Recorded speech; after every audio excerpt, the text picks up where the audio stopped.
সরকারের কর্মসূচি সফল করার জন্য ধানের শেষে যদি ভোট দেন, ইনশাআল্লাহ আমাদের প্রধানমন্ত্রী, মাননীয় প্রধানমন্ত্রী আমার সাহেবের সহযোগিতা নিয়ে আমাদের ঝিনাইগাতি উপজেলাকে আমরা একটা মডেল উপজেলায়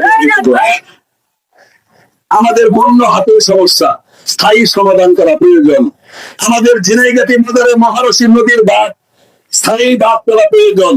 হলে পাহাড়িয়া ঢুলে ঝিনাইগাতির বাজার যেদিন হয় ওই দিন 2 দিন ঘরের দোকানের মালপত্র সব নষ্ট হয়ে যায়। আমাদের ঝিনাইগাতিতে একটা 50 সন্ধ্যার হাসপাতাল আছে, ডাক্তার নাই, মেশিন নাই, কোন ইনস্ট্রুমেন্ট নাই। এই হাসপাতালে রোগী গেলে সুস্থ রোগী অসুস্থ হয়ে যাবো পরিবেশে। একটা পর্যটন আছে অবকাশ, এই পর্যটন আমার বাবার সময়ে যতটুকু করা ছিল তারপরে নতুন কোন উন্নত পর্যটনে পরিণত হয় নাই। পর্যটনের মাধ্যমে হাজার হাজার মানুষের কর্মসংস্থান হবো।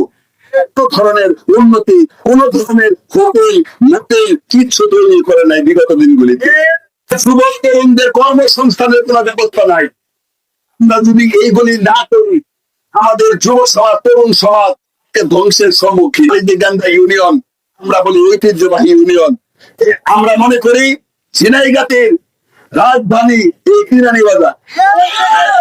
আমাদের নেতৃবৃন্দ বলছে এখানে শিক্ষিতের হার বেশি, এখানে স্বাবলম্বী মানুষ বেশি, এখানে ব্যবসায়ী লোক বেশি, এখানে আধুনিক মন মানসিকের লোক বেশি, এখানে রাজনীতির চর্চাও বেশি। কিরানি বাজারে এখানে কয়েকটা ইউনিয়নের সংযোগস্থল, নারীদাবাড়ি উপজেলায় কয়েকটা ইউনিয়ন, আমাদের এই ঝিনাইগাতির গৌরীপুর হাতিবান্ধা এই ইউনিয়ন, এবং সেই সঙ্গে আমার মনে হয় কালীবাড়ির পরে মানে শেরপুরেরও এক অংশ চৈতালির কোনা দিয়া শেরপুরের সঙ্গে লাগানি সব এই বাজার ড্রেনেজ সিস্টেম নাই। পানি হইলেই বৃষ্টি হলেই এই বাজারে পানি উঠে।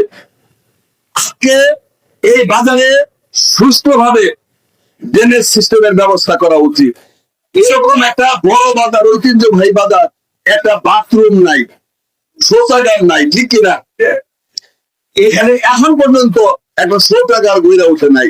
আজকে এই কিরানি বাজারে আপনার লাইটিং নাই, আসলে সিসি ক্যামেরা আছে, একটা সিসি ক্যামেরা।